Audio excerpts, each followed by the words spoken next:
Years ago, in graduate school, I went for a walk alone in the early morning. I happened upon a pair of crows in the tree over my head. They were sitting very close to each other, and they were conversing in a way I'd never heard before and have never heard since. I can still hear the sound, but I could never replicate it. It conveyed such a strong sense of comfort, contentment, familiarity, and love. From that moment, I was never in the presence of crows where I didn't notice them. I read a lot of books about them, and all the articles that announced some new discovery, how their taggers have to wear masks because the crows recognize their faces, how they leave what seem to be gifts for the people that feed them. One day, not long after we'd settled in the Ozarks, we put a stale cake out in the yard, and the crows came to eat it.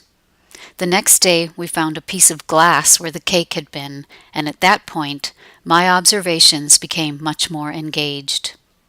The family that has a territory around us now are particularly loud, and this is helpful, because I can listen for them when I can't watch for them. I don't mean to suggest that I have a relationship with the crows. They're wary. But I have noticed that different crows have a different degree of wariness. Often, all but one of them will fly away as I stalk them with my camera. And recently, I've had the eerie sensation that the one that stays is interacting with the sound of my camera, which it possibly mistakes for the sound of my voice. Once when this was happening, I laughed out loud, and the crow suddenly startled to another branch. Then it continued with the click and caw back and forth between camera and crow. I was looking at a collection of crow photos I'd taken on a very gloomy day. The sky was nearly white, and crows, in high contrast, reminded me of letters on a page. I experimented with one image that grew out of a line that had just ran across my mind as I looked at two photos taken in close proximity. The line was, "If you could drag the things of childhood forward through your life."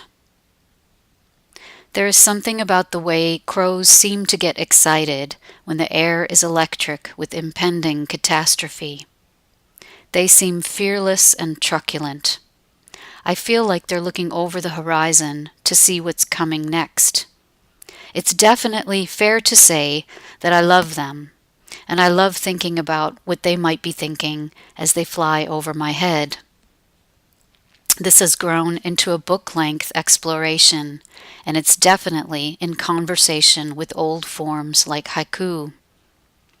And what I've loved about making the pieces in this project was that I had to be engaged with the outdoors in a way that felt much more extreme than just the thinking and writing about nature that I'd done in the past. The poems literally required my physical presence outside, a lot.